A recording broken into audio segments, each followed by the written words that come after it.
rounding the bend here. We got 2 presentations left. So if everybody could take a seat. I'm going to start calling names too, Doc Morial. I'm calling names. All right? Everybody see?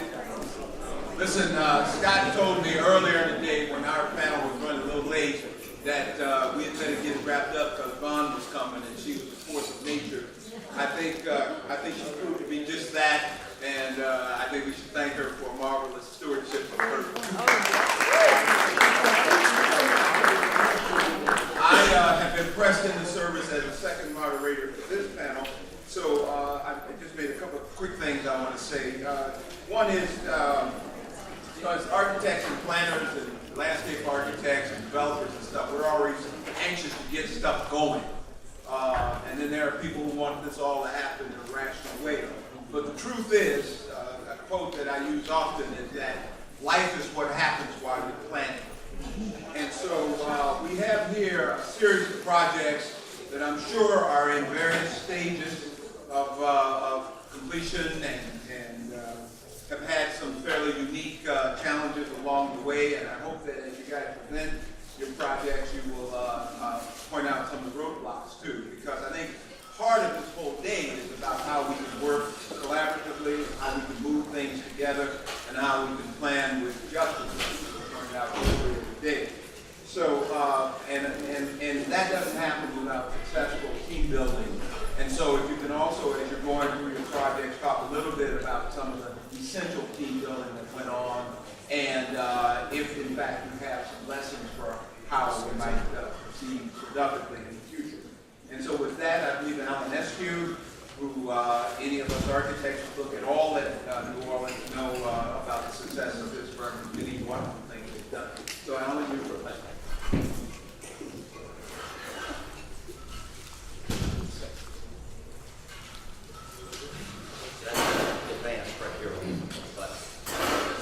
Yes, I think so. Well, good afternoon. I'm Alan Eskew. I'm an architect and urban designer here in New Orleans and have had the privilege of working over a number of years on a number of projects in our community. My task in the next few minutes is to focus on one particular collection of projects, which is the medical complex, the VA hospital and the medical center, or as we refer to it as the LSU complex and the VA complex. But I want to start with this diagram that's on the wall, or in the monitor here, which started off as a triangle or a tripod between the sports and entertainment complex, the French Quarter, and the convention center. It's been very interesting to me in all my planning since Katrina that if you go to the center of the Superdome Arena complex, the center of the French Quarter, and the center of the convention center, it's almost an equilateral triangle. And in and around that triangle is a real economic sweet spot in the city in terms of projects, economic opportunity, and job growth. A lot of the projects everybody's talking about today are happening in and around this diagram. And this diagram that you see on the monitor right now is a diagram that Bill Gilchrist and Mayor Landrieu are using whenever we're talking about things that are happening immediately in this sort of CDD center. So with that as a backdrop, and my task is to speak about one of these, which is the medical center, move forward. And I know the light in this room is very washed out, but I don't have any words on the slide, so I'll be talking over. This is the area, and Bill Gilchrist had similar helicopter slides, looking back at the 70-acre medical site that was identified by the previous administration, the Oriole administration, Mayor Nathan, right after the storm. That 70 acres, a lot of neighborhood and community conversation and controversy about those 70 acres, started described as the piece of property split by Galvez between Canal and Tulane Avenue, Tulane. Looking back towards Treme, and other speakers have talked about the immediacy of that. That 70-acre site was triggered by the destruction of the Charity Hospital medical capability and the VA medical capability. And I start with this slide.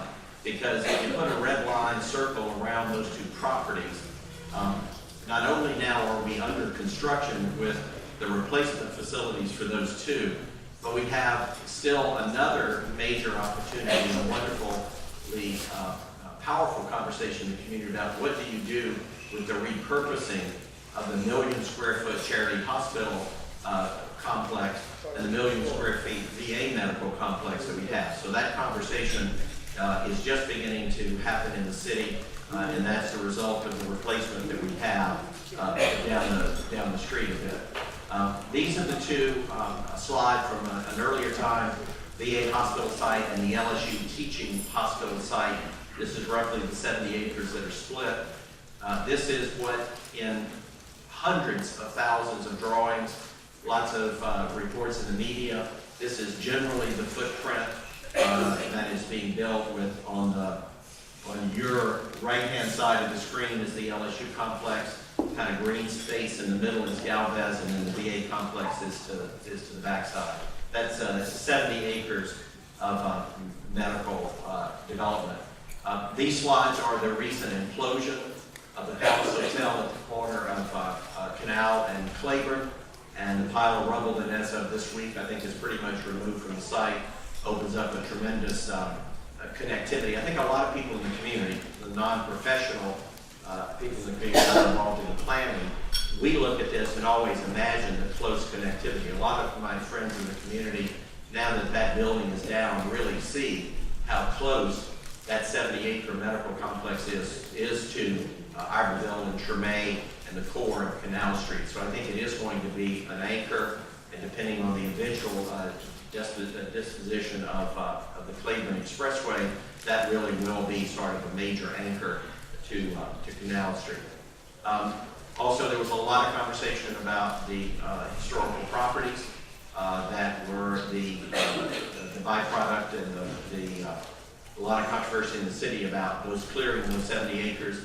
I know Mayor Landrieu, when he came on board, there were about 70 of those buildings, 100 of those buildings that were designated as being funded and moved off to other sites. They are in various states of redevelopment, but those properties are in and around the perimeter of the site. This is the rendering of one of many renderings in the community of the LSU Medical Center, and I'm going to give you just a highlight. Now, I want to be clear in my representation of these projects. A tremendous number of people, designers, planners, engineers, technicians working on this. I am a member of the joint venture team on the VA complex, which is the International Medical Team, architects of MBBJ, Columbus, Ohio, Rosales Warren, a firm here in New Orleans, and my firm, Eskew+Dumez+Ripple. Blitch, Knievel, and MBBJ Seattle are the architects and design leads for the LSU project. So I'm just going to kind of talk an overview about the two projects just to sort of let you know where they are. They're all under construction. I know in the community there's still pockets of conversation about some pieces of the projects not under construction or being sort of pulled offline or whatever, but both projects are full speed. A lot of activity. If you drive over there, you see a 70-acre construction site with everybody moving around. This project is currently under construction for about 425 beds. This is $1.2 million of construction costs, and this is scheduled to activate in the 2014 time period, plus or minus. Major connection, these are some of the renderings, the connection to Canal Street, the bed tower. This is what we in the design team, and I think some of the journalists refer to as the replacement for Charity Hospital. But as those of you who follow all of the conversations, this is a medical consortium that's LSU, Tulane, Xavier, Holy Cross, Delgado, all those background players that are involved in the delivery of health services here at this major complex. This is also our level 1 trauma center, one of the great reputations for charity. This is one of the greatest emergency rooms in the entire country. It's where presidents and presidential visits were targeted in case there was a problem. That trauma center has been replaced and is currently operating at the LSU Health Sciences Center, and that level 1 trauma center, which means it's the highest level trauma center in the country, will be reinstalled in the new LSU system. Looking across the street in an aerial rendering, this is the VA medical complex. And this, as the LSU complex is 425 beds, the VA complex is 200 beds. But more importantly, not more importantly, but characteristic of the VA, this is Southeast Louisiana region. Currently, right now, the VA complex, before their delivery model was disrupted by the storm, we're servicing, and they're currently servicing about 40,000 veterans. When this complex activates fully, they'll be servicing about 70,000 veterans, men and women, and family members that are involved, so that's a pretty good push. 200 beds in this complex, but equally important to the hospital beds is they're prepared for 500,000 annual clinic visits.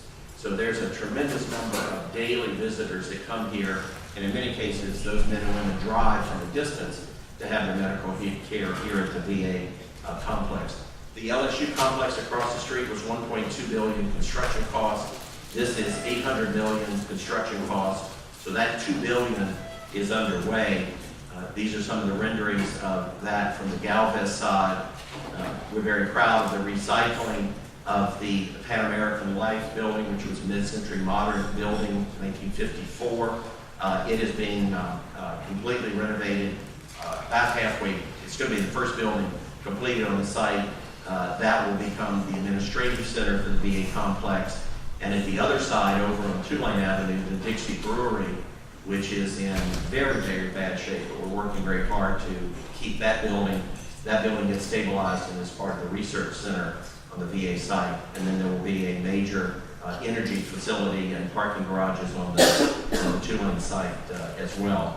There's 2,000 car and two 1,000 car garages on the VA site, and there's about 1,600 cars on the LSU garages and site parking. Important for us, economic development, there are 17,000 permanent jobs when these two facilities open in this 2014-15 timeframe. That's 17,000 permanent jobs, and the soundbite on that is either saved or created jobs. Saved meaning that there were people that were working in these complexes when the storm hit. They got absorbed in some of the other medical facilities on the transitional basis. But when this complex opens, this will be creating a lot of new jobs, and a lot of those men and women that jobs were saved by them going to other facilities will rotate over. In the architectural and engineering world, this 70-acre site at $2 billion of construction cost and the size is second only to a couple of the medical centers in the Middle East that are being built. So one of the things that we say to people is that when this opens as an economic generator and as a magnet, this will be one of the newest facilities, which means new equipment, new technology, state-of-the-art physical facility, and it will attract a tremendous amount of medical expertise and intellectual property and power to the city. I personally believe in my professional lifetime, this medical center will be one of the major economic generators and drivers in our entire community. We also are setting some very high standards for resilience and sustainability. The facility is what they call in their operational language mission critical, which is 20 feet above sea level. That site is generally right at sea level, half a foot plus or minus the sea level. We're going 20 feet above that, which means mission critical with a huge level 3 hurricane impact loading and 20 feet of water. We would still be able to have full service to our mission critical service to both of the facilities. And lastly, to complement those two, is the Bio District in New Orleans, which is a bigger master planning, which is to take into consideration. Bill Gilchrist is involved in early discussions on this, but this is really talking about how do you plan the surrounding medical facilities that will come when you open up a $2 billion facility with 17,000 permanent jobs is going to attract a lot of other people. And one of the first facilities which we were very pleased to be the designers for is the bioengineering facility, bioinnovation facility on Canal Street, right sort of directly across where the Joy Theater is. That facility is a high-performance research lab incubator. It's already underway, and they are already beginning to develop patents, and there are a number of researchers in there that are generating things. This is actually a little bit ahead of the curve. We expect this to be an example of hopefully dozens of these kinds of things that will open up around the entire site once a medical facility opens. So both of those projects, and then all of these projects around it, I think by 2015 we should be well on our way to a major regional and national medical and research facility. Thank you. Thank you.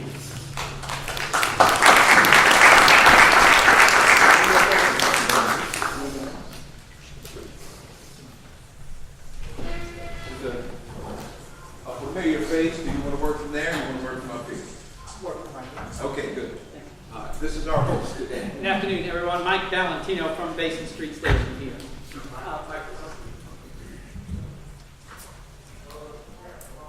Thank you. Many of you may or may not know, we had, ever since we've been here at Basin Street Station and bought this piece of property from the railroad, we have been trying to purchase the Winn-Dixie site as well. And it was tied up in a very thorny bankruptcy with others for many, many years. And it finally emerged from bankruptcy this summer, and we were successful purchasing the property.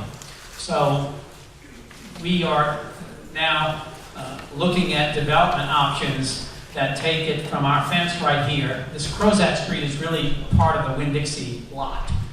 All the way to the back of the Winn-Dixie box.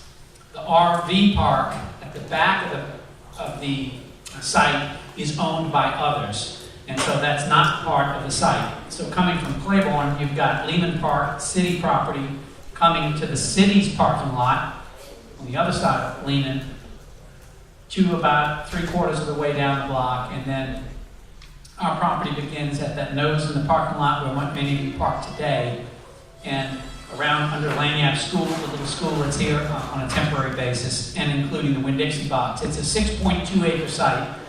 The Winn-Dixie box is about 62,000 square feet, and it's currently just a shell. It's in good shape. It's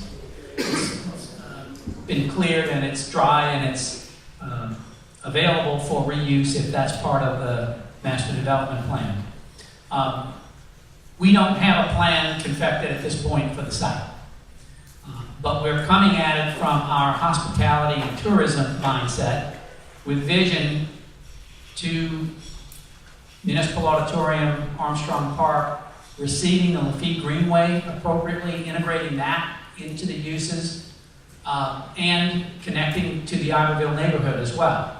So we have a residential component piece of the development, we have retail, we have some hospitality attractions, concepts that we're conceiving, and as well, one and maybe two significant traffic and transportation centers, parking lots to accommodate Armstrong Park, and to relieve some traffic and transportation pressure from the French Quarter.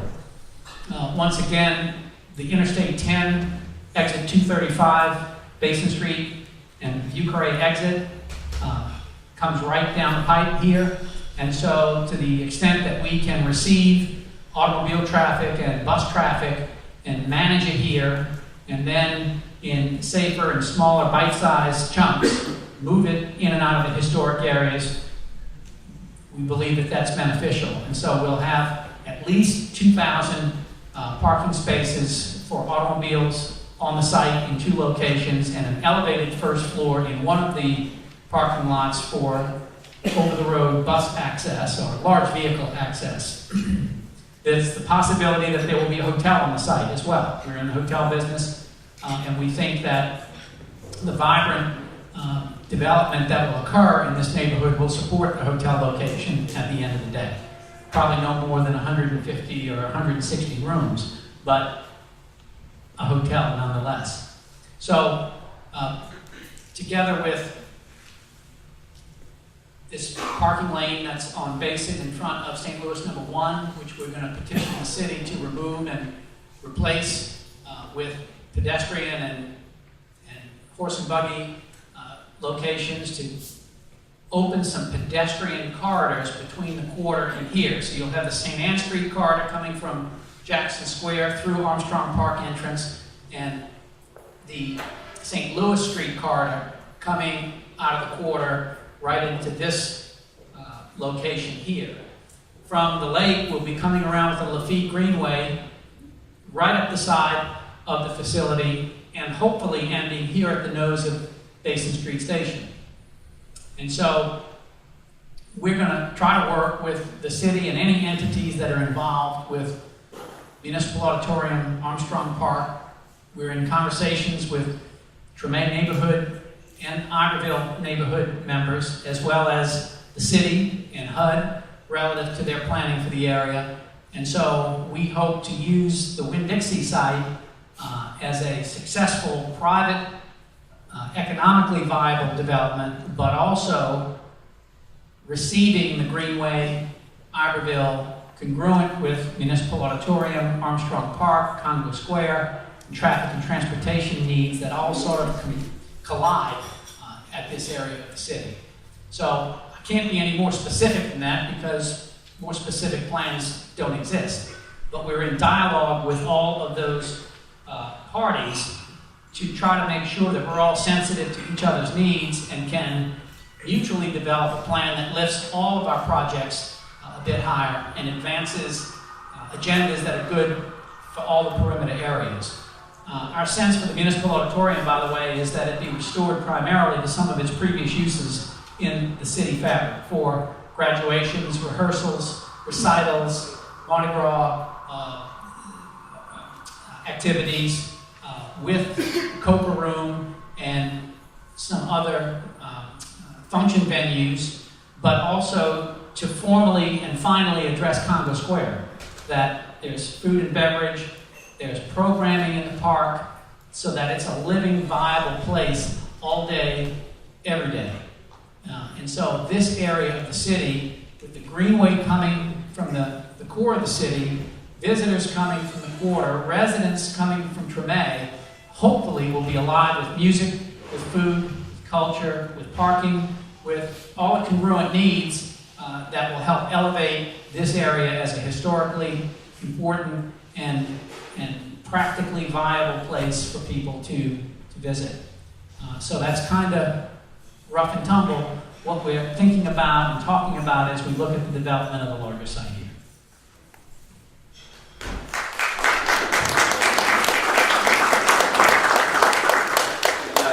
Presentations and see about these plans and things, I suddenly realized how long I've had an association with this area, because I was on the first I-10 study team back in, I think, the late 70s or something. Obviously, I was a teenager, but I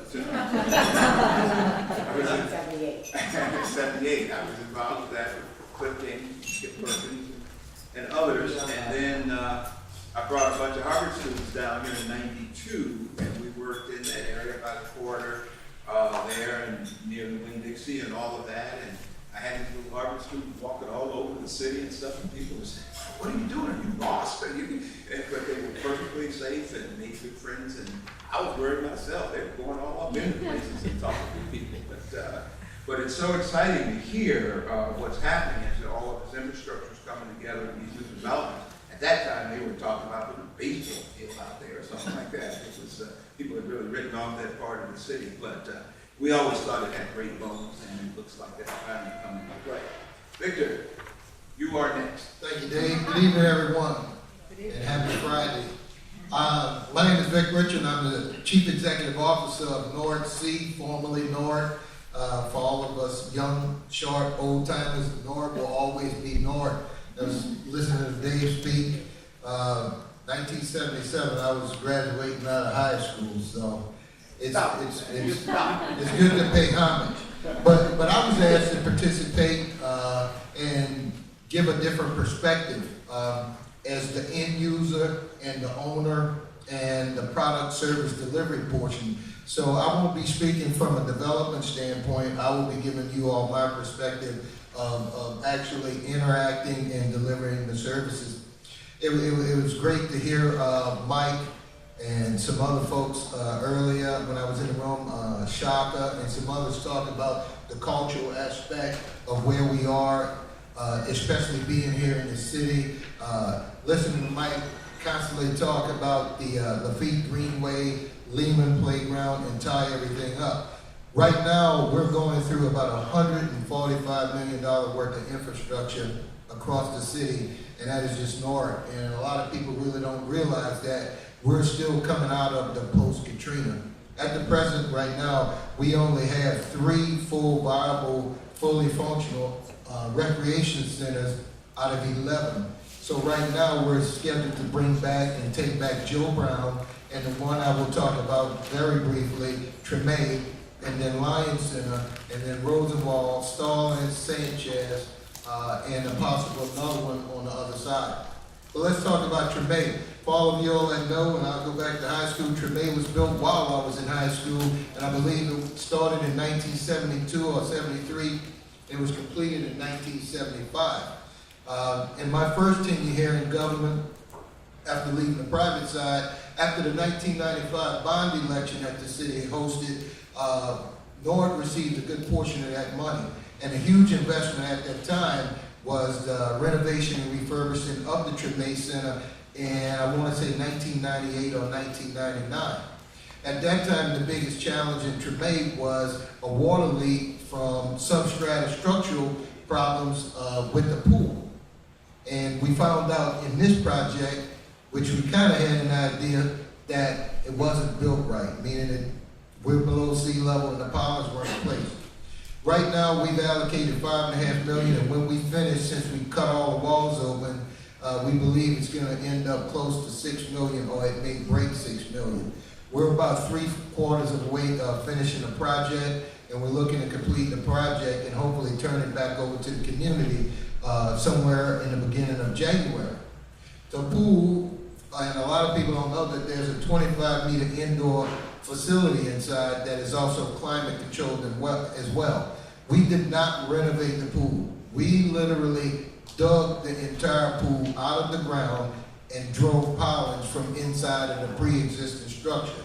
So the degree of difficulty for a lot of the smart folks, engineers and architects, know that it's just not, doing a stucco job or repointing, and that's what's taking us a while to get it done. Also, the practical intended use of societal challenges and also societal needs at the time of the 70s when the building was originally designed and what it was supposed to do. How should that building work? So we also spent a lot of time of redesigning the entrance and the inside. For you all that have gone and used the facility before, it was concealed where the management staff was buried in this room. So now when we turn the facility back open, you all will be professionally greeted by a staff member to say, welcome to the Treme Center. Thank you for coming. Is this your first time being here? My name is Vic Richard. I'd like to take you on a tour, and I also like to tell you about some of the services that we've offered. So we've totally reconfigured the front entrance internally to make it work and talk, and also to address security and sight lines as well. We've also added, which was never in the history of the facility, a state-of-the-art computer lab that will be done. Up on the second floor, there used to be this old, dingy, I guess for a better term, similar Gold's Gym, but it wasn't as nice. And we've totally taken that out. And we've created we took an entire wall out and made it glass. And it will be a professional dance studio for cultural dance, whether it's tap dance, ballet, hip hop, or whatever. And as they go through dance instruction, they will oversee the pool as well. And we've reconfigured where we will have a fitness area and not, the dumbbells and the barbells, but elliptical systems and treadmills and things. And that will be in an open venue on the other side on the second floor. And it will also overlook the pool as well. So it will work. We will make the building talk, it will breathe, and it will meet today's societal demands as well. we will also still be able to address the culture needs, which is so rich, because the last room in the back is strictly dedicated to culture, and especially sewing and Mardi Gras bead arts and things of that nature. So we've kept the footprint because we had no choice, but we moved it around to make it work. And on the first floor, we were very successful in carving out a room where it will also be soundproof to teach piano as well. So those are a lot of the new functions and also a lot of the services and enhancements that will be turned over to the community to meet today's societal needs as well. I think someone was talking about career or work opportunities. The aquatics division alone, the aquatics team will consist of 10 lifeguards, a manager, a pool manager, which will be a senior lifeguard. That person has already been identified and selected. So there are 9 other positions that will be permanent year-round positions. Also, the center staff will be interviewed and evaluated as well, along with 3 or 4 others. And we will also work with community members and also nonprofits as far as dance programming, cultural enrichment programming, and things of that nature. We're smart enough to know to create a business model, and that business model, it doesn't make sense for us to compete and or replicate successful programs. So it makes sense for us to engage something that we know that works already and to bring them in to deliver the services on behalf of the community. So I just wanted to share and give you all a brief, direct overview. If we don't have any other setbacks, unfortunately, I'm sure you know we had a few setbacks with Isaac. We did suffer some more damage from the roof being put on and also leaks. I'm sure you know once you cut open an old building, you really find out just how much is broken and how much more that needs to be done and or to meet today's fire codes and electrical codes as well. But we're very excited about getting it back and turning it back over to the community and especially to make it work and to talk to meet today's societal needs. Thank you all.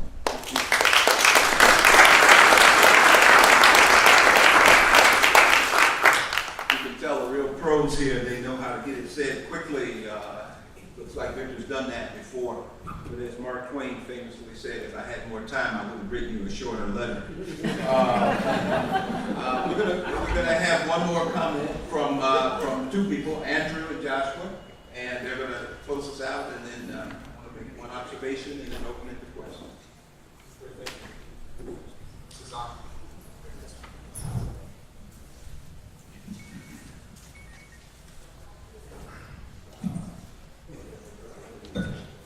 Josh Collen, Vice President of Development with HRI Properties. We've been selected by the Housing Authority of New Orleans to lead the on-site redevelopment effort. HRI Properties is a local development company. As well as development, we have property management of both residential rental property as well as hotels. We have partnered with Manning Architects, represented here today by Andrew Baque, who heads their urban design studio, to do the site plan for the on-site component of the developments. Our public partners, Bill, Maggie, and Fred, provided a great overview on the Choice Neighborhood effort on a very broad basis. And Andrew and I would like to tell you a little bit today about the on-site component of the revitalization effort. The Iberville site is 23 acres. It basically sits from the edge of Mr. Valentino's property here all the way to Canal Street. There are currently 821 public housing units on the site, and those are contained within 74 historic buildings. Of those 821 units, just under half are currently occupied, approximately 380 at the last count that I'm aware of. So in preparation for the Choice Neighborhood grants and also to continue the work that was done as part of that grant application, Manning, HRI, engaged in a series of design charrettes with the Iberville resident working team, the City of New Orleans, and the Housing Authority of New Orleans to try to build consensus on key planning principles and sort of core goals and what we wanted to achieve as part of the reinvention and revitalization of the public housing site. While those plans actually resulted in a site plan that was a kind of collective vision, that we submitted in our choice neighborhood application, that site plan continues to be revisited and refined. Currently, we're conducting an alternatives analysis to explore some variations as part of the NEPA Section 106 process. However, we don't think that process is going to at all impact any of the core planning principles that Andrew's going to tell you a little bit about. Thank you, Josh. Again, my name is Andrew Baque with Manning Architects. It's a privilege to be here, and it's equally a privilege to be part of a project that we believe is going to have such an impact on the city. As Josh mentioned, what I will do is walk through the images that you see on the screen and give you an idea of some of the planning principles that will guide our thinking as the final design of the project unfolds. The image to the left is the Iberville development as it exists today. The image on your right is the Choice Neighborhood Initiatives master plan that was prepared as part of that grant application almost about a year and a half ago. Many of the principles that will guide our thinking in the final design are represented in this plan. So what I will do is go through this plan and identify some of these to give you an idea of what you might expect once the development is built. One of the most basic principles, planning principles that will be employed when this project is finally designed is what you see, which is the reestablishment of the street grid. The grid existed prior to Iberville, and during its Storyville days, the plan is to reestablish that existing grid. The result of that will be 10 city blocks.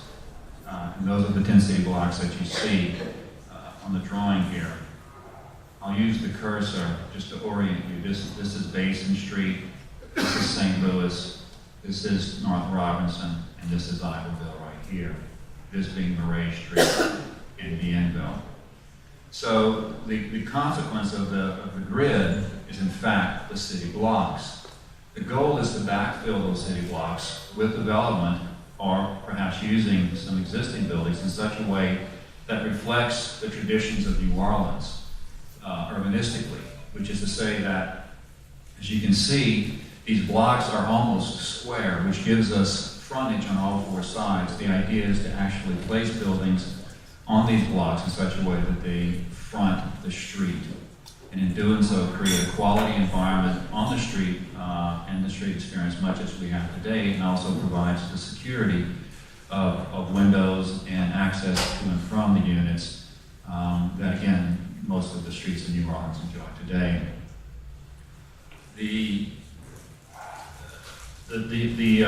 With regard to the blocks, the additional advantage that we have in the creation of these blocks and the positioning of the townhouses around, or the buildings around the perimeter of those blocks, is in fact the core itself becomes a place for us to park and to park cars. So the goal is to park all units, parking for all units would be located on the blocks themselves. So again, we can create traditional New Orleans streets, still have parking on site. Another important principle that we will employ here has to do with preservation. The strategy that we're considering at this point and has been adopted by the client group, as Josh has pointed out, being the city, Hano, the Iberville resident working team, and HRI, is a place-based strategy. This is a strategy that goes beyond the idea of looking at as a building or which buildings should be preserved. In fact, it looks at a place, which is the ensemble of the unit of the building, the trees, the beautiful trees that are there, and the spaces that actually connect those pieces. So the ensemble constitutes the place-based strategy. So as we extend and reestablish the grid, the question is, how can we look at the existing buildings that do not fall in the path of those new streets and preserve a place-based strategy?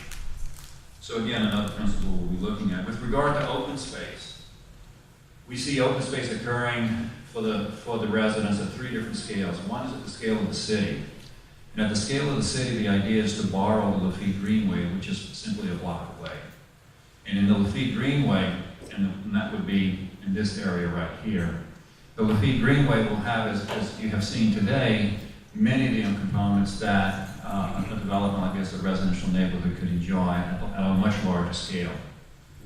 At the scale of the neighborhood, which is everything within the 23 acres of the Tin City blocks, the idea is to create a public open space system, a public open space that is associated with the community center, so that you have programming for the community, some interior programming of community space, community use, and on the exterior have additional programming. That program could include stuff like a wet plaza, a playground of some sort with playground equipment and what have you on the open space. The third scale is at the scale of the block, and then at the scale of the block, the idea would be to create some green space for the residents within that block. That might be a tot lot, that might be a barbecue area, and maybe community gardens. But this is again at the scale of the block for the residents who live primarily in that block. It can be used by everyone. So this represents the collection of open space that would be envisioned for the development. With regard to the height of the development, again, much conversation has been had with the client group, and at this point the goal is to try to maintain a 4-story cap on the development itself. As Josh has pointed out, it's 23 acres. When you reestablish the street grid, you end up with about 18 acres of land development. Programmatically, looking at somewhere around 850 housing units, we believe that we can actually achieve a 4-story height cap and keep it at the scale, at a comfortable pedestrian New Orleans scale. And so that will be, again, one of the goals that we will target. Another goal at the scale of planning is the idea of creating diversity. Diversity in street experience, which can be created through the nature of planting materials and the nature of the street environment that's created, and also provided and supported by the diversity in architecture that frames the walls of the streets. If you look at the image to your right, you will notice that internal to the development, we actually will have the advantage of 3 complete streets on both sides. That affords us the opportunity to begin to create some of this identity. If you'll see also along the Enville and Murray, we also have this opportunity to create some unique identity that is more street-based, so that as one experiences this development, one gets to feel that it sort of happened organically, that there is a rich and diverse experience and quality to the environment as one moves through it. I'll touch on just a few of the programmatic goals for the development. As has been mentioned already, 300 replacement units, public housing on the site. Given the fact that it's mixed income, we're looking at about 850 units total, about a third public housing, about a third tax credit or workforce housing, and about a third market rate housing. We're looking at 1, 2, and 3 bedroom units on the site. We're looking at about 15% of the units to be ADA accessible. In terms of LEED design, the goal is to achieve LEED neighborhood development certification for the development. We'll be looking obviously at a lot of green infrastructure, green stormwater management techniques and practices. It will meet the Green Enterprise Communities design standards. And just the last component of it is the idea of team building. And one thing that I think has been very successful with this client group, 4 members of this client group, is the way that we've been able to come together at different times during the process through the Choice Neighbors Initiative and the tax credit initiative, when we're going after some tax credits, and decisions have to be made on planning and architecture, and subsequent workshops that we've had to try to get to the kinds of principles that I've mentioned to you. Is that this group has come together in workshops and in charrettes and have worked together to build consensus and to build understanding amongst themselves in order to achieve product that at the end of the day that they can be proud of and they can go in public and defend. And at the end of the day, walk away and again, be very proud of. So, thank you.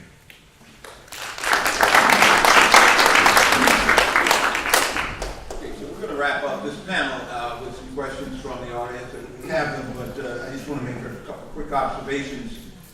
One is I come from Massachusetts, and you have a senator-elect who actually was the first person who said you didn't build this by yourself. She pointed out, Senator-elect Elizabeth Warren pointed out that no one got much of anywhere without help from others. And I think as we talk about these projects, what's important is not simply the physical project, but the wide circle that it takes to make a project happen like this, and a commitment to make the community part of that, so that, as we've been talking about today, the community also owns it, the community builds capacity, and the community can determine its own fate going forward. I think each of these projects pretty much represents that kind of thing. And to the extent that the question is not whether or not it's public or private, it's a matter of how much public, how much private, and when. And just based, again, sometimes I used to say in the old days, it's sort of like when you have somebody come to your house and play your LPs, you sort of hear that Marvin Gaye you've totally forgotten about. And I'm hipper now, so I say it's like when you put your iPod on shuffle. But the fact is, coming from the outside, I'm able to hear people talk about development and planning and cooperation in this town that 5 years ago, 10 years ago, you didn't hear. It seems to me that a lot's been going on with it. Questions? Yes. In the spirit of cooperation, Alan, it's critical to the revitalization of the Claiborne corridor that the street grids are reopened coming from the LSU Medical Center. Should we expect that to happen? That's one question, just so we have a second you can answer both. The other thing is that we were promised that all those cases... I'm sorry, she first asked whether or not, as the hospital sites are being redeveloped, that the street grids will be reopened, and Alan has said yes to that. I say this, my children generally do this to say, Mom, you talk too loud, so I didn't get any clue. And the second question is only that we were also promised that the cables that are overhead on Tulane Avenue that are going to be near the biomedical district and the hospitals would be submerged, but instead, that wasn't the case. Could you explain that?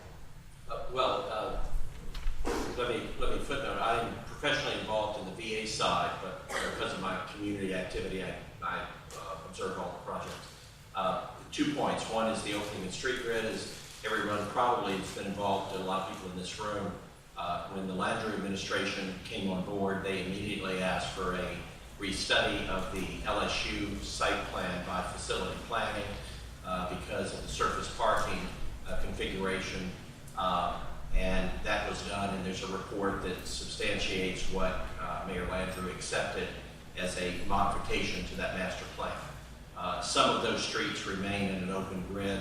The construction is well underway, so obviously there are buildings that are straddling some of those sites. So I would say, by my observation and the reports I know of, part of the street grid remains in place. The bigger community question, I think, is on the balance of the LSU property in subsequent years from now, as subsequent build out. What will they do on those properties? That is state property there. So that grid is not in place. That grid is in place, but the future plans is basically a holding plan. On the VA complex, that project is fully under construction, and the streets, some of the streets are in place, but most of the streets have been vacated because of the size configuration of that project. That's on a much tighter site. The hospital needed all of that property, and in the public planning process that was granted. So those streets will not be reinstalled. The construction is fully underway. As far as the power utility overhead, I was never involved in that conversation, but I think most recently Bill Gilchrist was trying to mediate what were the original expectations and what were the promises that were made, and then what was the contractual delivery. And currently, what the state is doing for utilities is, I think, being funneled by Bill Gilchrist in terms of community fit. Yes. Yeah, what's the affordability component of the development, and will these units also be available for purchase? So there are 900 units planned for the entire 23-acre Iberville site. Of those 900, a minimum of 304 public housing place units are planned.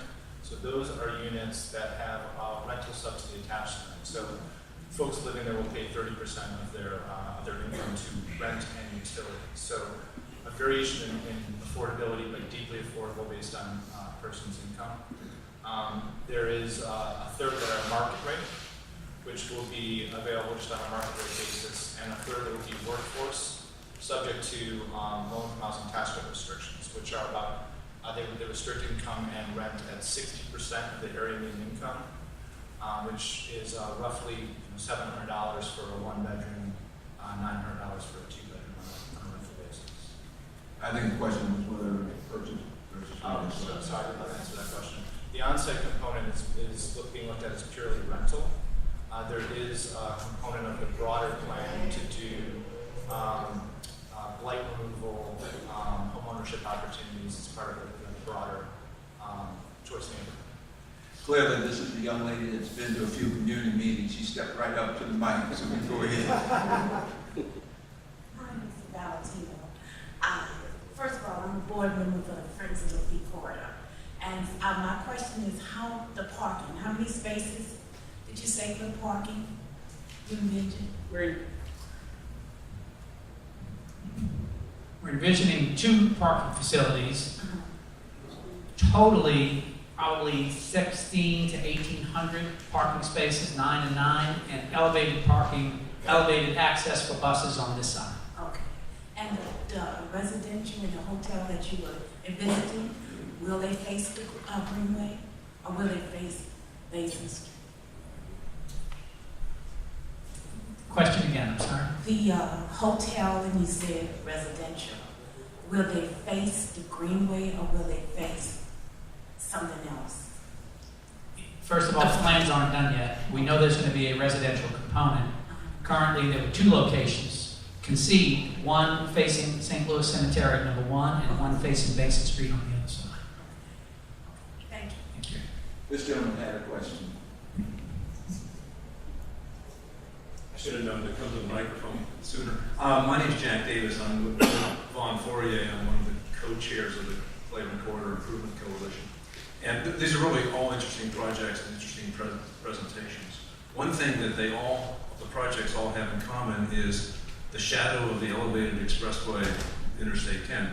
And I wondered if I could get each of you to short-circuit Bill Gilchrist's process, which we're not going to have a report from the Cleveland study until the end of next summer. But how does the elevated Cleveland Avenue Expressway, Interstate 10, affect each of your projects now? And will it be better for it to stay up or to come down in each case? And we could just, if you wouldn't mind, just go speaker by speaker. Thanks. Our sense for that is that whichever way it goes, we're going to be fine. It's going to be a major transportation corridor.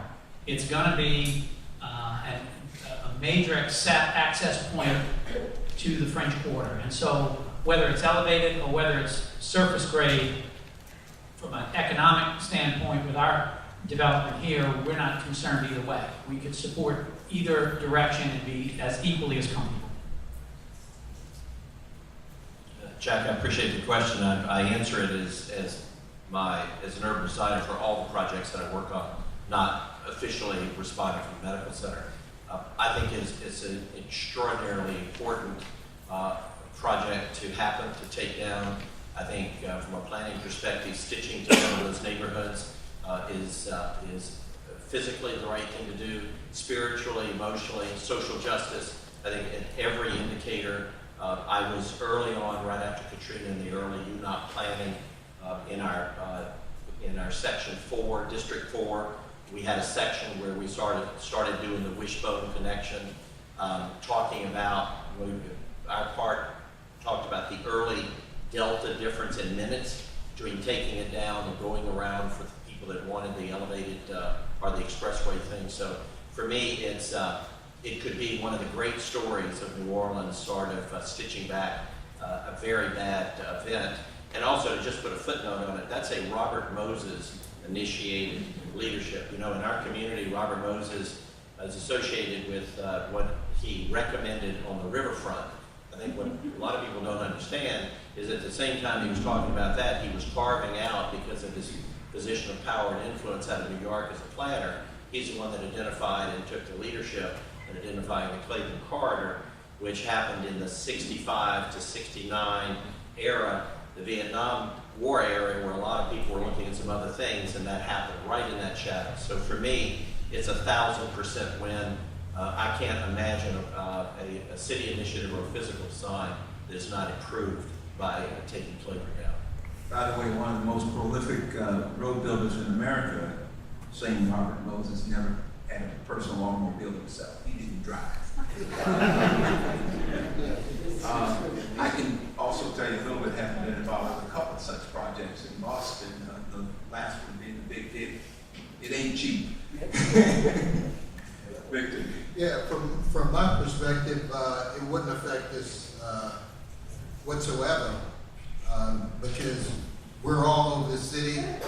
The corridor, as Mike was talking about earlier, it's already working. I mean, I heard someone speak about Shaq Brown and the kids right here at Lehman doing the neighborhood fest. I'm sure if you all seen the future, the plans. We have the pool up, operating, the volleyball courts and everything else. Right now, we're getting very close to begin $1.5 to $2 million worth of renovations and totally redo Hunters Field, which is right at, you know, the Claiborne, St. Bernard underneath, and a block away we have this little piece of green space called Lewis. And I told someone today, you can have it. You know, I'm about to invest $1.5 to $2 million and put in a playground where there never was one at Hunters Field, and also put in an outdoor basketball court and a learning lab, and convert the inside where they had showers and make a learning lab and make it talk and do what it needs to do to meet today's societal demand. So it wouldn't interfere or stop anything that we're doing. From a personal and being a native, I never had the luxury of seeing those oaks and those buildings, so you know, maybe I might before I close my eyes, but from a professional standpoint, whatever's in the best interest of the city, and we're trying to right-size our property inventory and make it meet today's needs, and also where we can maintain it and not do deferred maintenance. A lot of what everyone on the Iberville on-site component is trying to achieve is about connectivity and reconnecting the public housing site to its surrounds, physically, socially, economically. And I think it's safe to say that the elevated expressway and the down ramps that you can see from these windows definitely play a role in cutting it off from the broader community.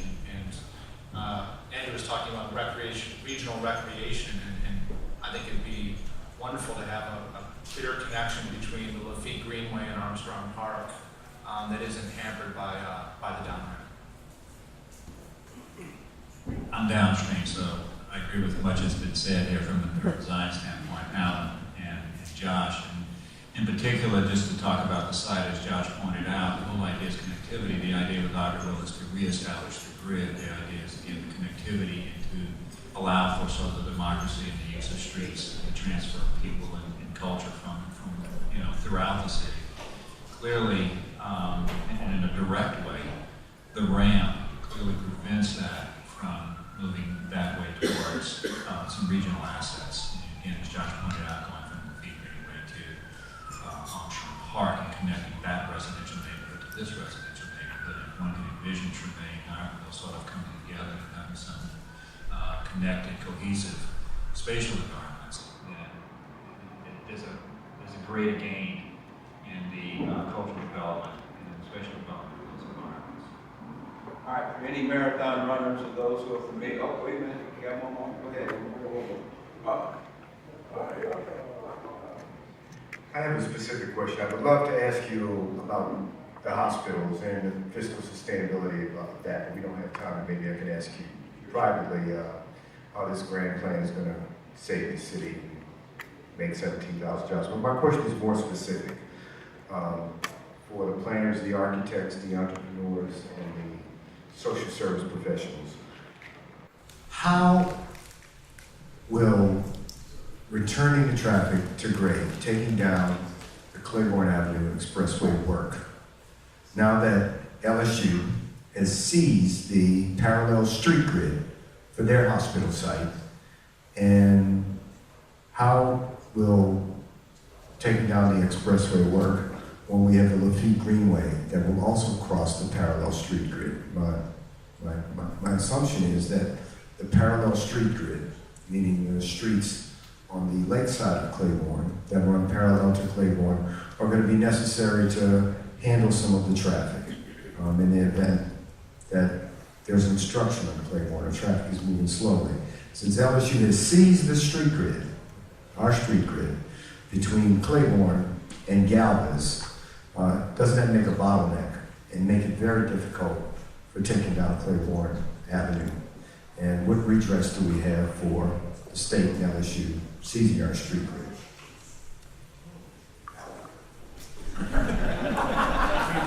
Thank you, John. Couldn't wait for that, Jack. That was the easy question, Al. Well, I'll answer it a couple ways. One is that the LSU seizure of the street grid and all the backstory in that is certainly a dynamic in our community that played out, is still playing out, but construction is underway.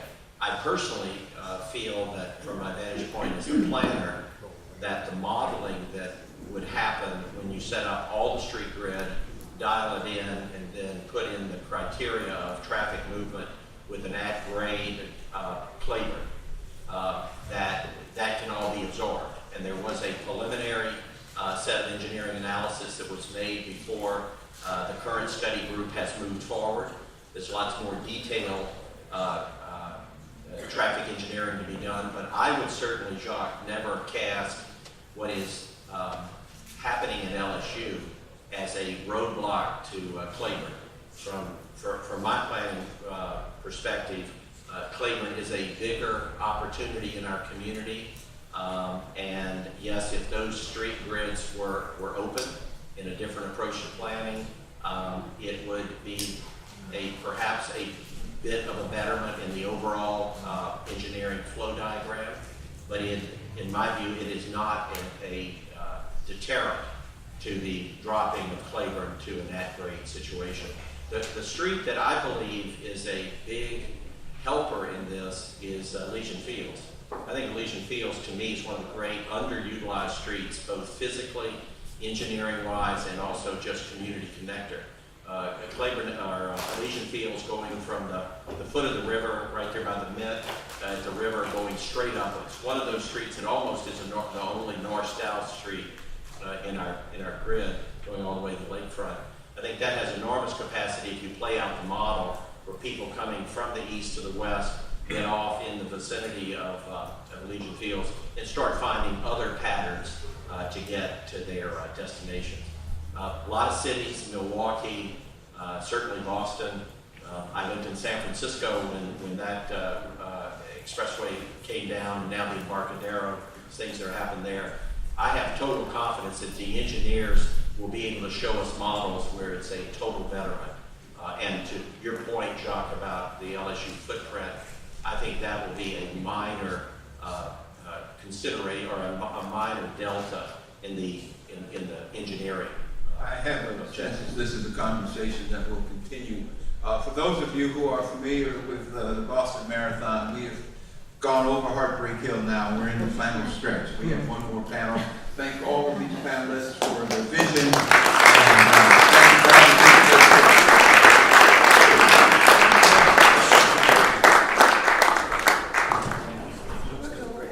Okay, I'm going to ask everyone to keep their seats, please. very well aware that I am right now standing between you all and the bar.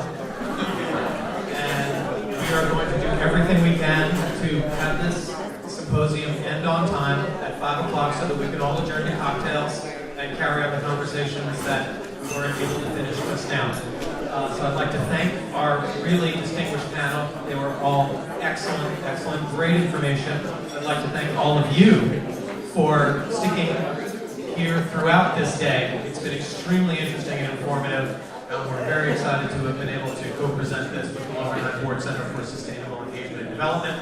And right now I'd like to go ahead and just bring on our next panel, which is going to be moderated by Ethan Elstad from the Foundation for Louisiana. So this is the panel where we're going to talk about green space. That includes the Lafitte Greenway and Armstrong Park.